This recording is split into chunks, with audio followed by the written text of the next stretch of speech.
everybody. I am so excited to have Amara here with us. We have the amazing opportunity to talk with Amaralys today. You guys are really in for a treat. Amaralys owns Cleopatra's Envy in St. Paul, Minnesota. Thank you so much, Amara, for being here with us today. Truly, you are an inspiration to women everywhere. I follow you on social media. You are doing amazing things. I really appreciate your time to be here with us today. Thank you so much. It's an honor for me to be here. Yes. So basically, I kind of want to start from the beginning.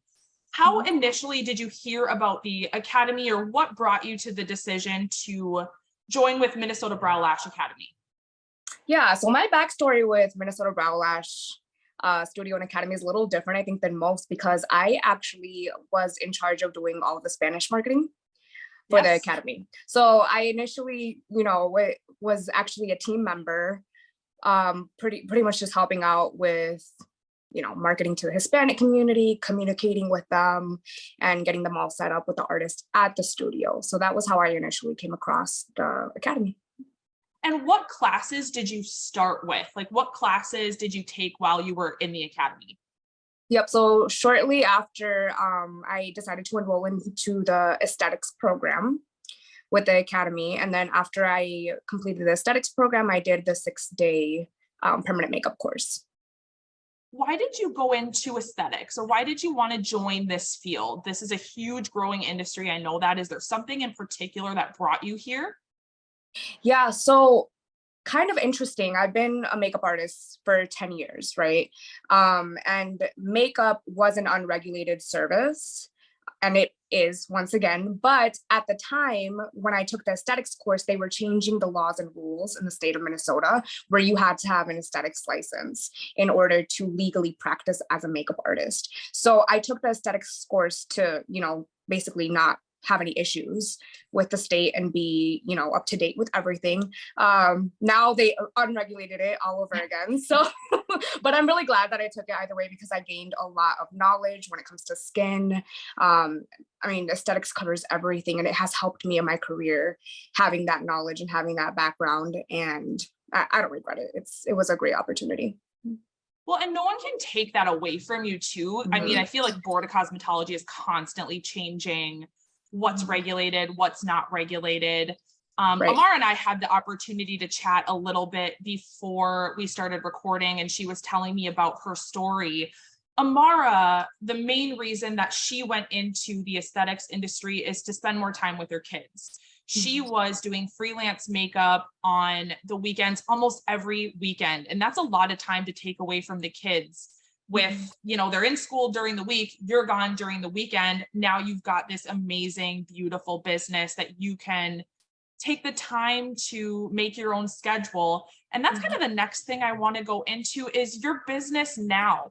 Tell us a little bit about where you are, what services you're offering, and just kind of explain how you're doing now. Yeah, so I own a studio in close to downtown St. Paul. It's in Lower Town St. Paul.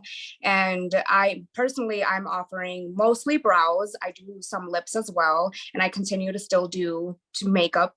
So that's something that I haven't stopped doing and I don't plan on. But I stay really busy during the week with permanent makeup services. Mostly brows is my specialty. And then at the studio, I do have lash techs, I have hairstylists, I have other makeup artists. So we have a nice team there as well. That's awesome. So how has this decision to start this business from, you taking aesthetics class, taking PMU, how has this financially and psychologically impacted your life up until this point?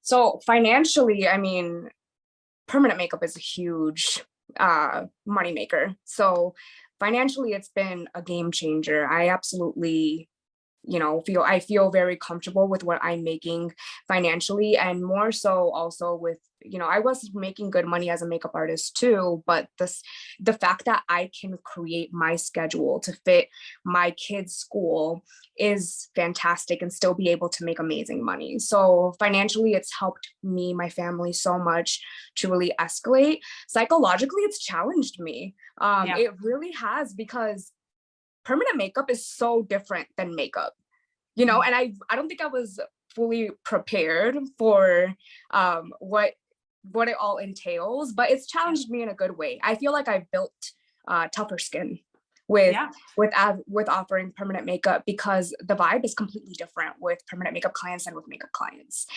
It's a high stress service, it is, and clients come in a little uneasy. 9 times out of 10 they're nervous, so you really have to talk them through the process and make them feel at ease. But in order for you to be able to do that for your client, you have to be well psychologically and mentally, and also be at peace. So it forces you to work on yourself even more to be able to provide the best service for your clients.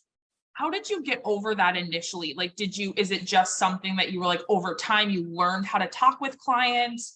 Is there something that you did specifically that you're like, okay, this is definitely a different industry I'm coming into. I'm going to shift my focus a different way? Yeah. The main thing that I realized that helped clients feel at ease was really talking them through the entire process. It's something that they don't know and they don't understand. So really making sure that every step of the way, you're informing them what you're doing. You're making them feel at ease and you're making them feel comfortable. And your presence needs to be calming too. So I don't start my day without first working on my own spiritual self and my own mental state. First thing in the morning, I'm having me time and I'm having self-care time so that I can go into the studio and give my clients 100%. That's great advice. Truly, I think a lot of people overlook personal stability, especially as a business owner. It's a lot. It's a lot. Yeah. And it's inspiring to talk to you because you started, basically from the beginning and have built this for yourself, but also to say, I definitely had to focus on myself for a while and kind of put that into perspective to also work best with clients. Because I think that's a huge part of being a business owner. Absolutely. For sure, you are your mental business. Stability. Yep. You're the face of your business. Yep. You are your business. So you got to put in the work. Yeah. What would you say is your favorite part? I mean, I know we talked a little bit about, clients coming in and being uneasy. What's your favorite part about offering a service and doing makeup and what you're offering at your studio? Honestly, just being able to offer women that sense of feeling more confident in themselves. I've had women that, they see the results and they're crying from happiness because they lost all their hair due to alopecia. They went through, chemotherapy a while ago and their hair just never grew back. And just helping that everyday woman feel more confident, feel more beautiful, and also gaining time back in their day, because that's what permanent makeup is all about. It's all about the practicality of it, of being able to wake up and go and not have to worry about it. And, I have business owners as clients, just busy moms that don't have the time to invest into all of that. So being able to make their life easier in one way or another is one of my favorite parts. The connections that you make with clients, you make honestly some amazing relationships in this industry and huge connections. And it's a beautiful industry to be in. Honestly, I enjoy every part of it. The beauty industry never dies, and it's so rewarding to see people leave completely changed, and permanent makeup can do that. It really can. So you guys watching, if you're even remotely thinking about this industry, Amara is exhibit A of what you can do if you're focusing your time, focusing your energy, and really trying hard to be where you want to be. You can get there. With that being said, is there any piece of advice that you would give somebody looking to join this industry, or even like looking to start taking classes? Yeah, I mean, if you're looking to join this industry, I would definitely first suggest that, do your research in the academy that's going to fit best for you. I had a great experience at Minnesota Brow Lash Studio and Academy, and I do highly recommend them. So do your research, see what works best for you. Secondly, once you start doing this, consistency is key. I see so many artists that start off with this, that they do it for a short period of time and then they quit and give up. And the reality is that with any business, it takes time. It takes time to build it up, and consistency is the most important thing. So there's going to be days when you're going to want to give up. There's going to be days when you are going to feel frustrated, when you're going to feel like you just can't get the hang of things. And you just have to push yourself through those days and be consistent, and it'll pay off in the end. It's just about being patient, being kind to yourself, and working hard. That is great. That's great advice. Truly. Thank you so much, Amara. I really appreciate you taking your time to be with us today. You guys, if you have any questions, for Amara, Cleopatra's Envy in St. Paul, Minnesota, she'd be more than happy to answer any questions that you have. Somewhere around me is probably our phone number, our email. You guys know how to get a hold of us. So please, if you have any questions on classes, services, Amara's got a beautiful story. I hope you guys enjoyed listening today. Thank you so much, Amara. I appreciate your time, and stay warm out there on this snowy Wednesday. Thank you so much, Manisha. Have a good one.